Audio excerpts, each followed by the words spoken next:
Obuganda bukunganidde ku kanisa ya Najjanankumbi SDM Kampala okwetaba mu kusinza kwa Sabbiiti okw'okwebaza Katonda olwa Ssaabasajja okuweza emyaka 69 okusinza kwetabyeko ebikongo okuva mu gavumenti eya wakati n'ey'Emmengo nga bakulembeddwa Katikkiro Charles Peter Mayiga, Maama Nnaabagereka, Bakatikkiro Abaawummula, Bannaalinnya, Abalangira n'Abambejja n'abaana b'Engoma.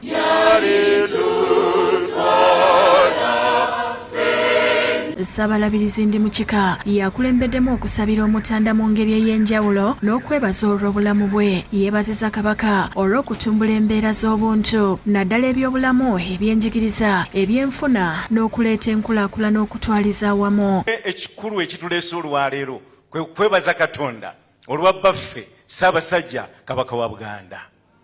Twagala okwebaza olw'emyaka 69 egy'obulamu bwe, gw'omukuumi wa byonna, gw'omulabirizi wa bonna, tumukukwasa okuume baffe. Onera ayanjulidde Katikkiro amakulu agaweereddwayo. Ente ennume, waliyo n'ente endala enkazi. Okwo nno kuliko ebigenderako, wali enkoko empanga 8 n'amatooke, emmere gye tutajja kubala naye nga byonna ssebo tusabye tukutume mu buwombeefu obitutuusiza embuga. Aba Prime Radio bawadde Maama Nnaabagereka ekirabo olw'okulabirira beene.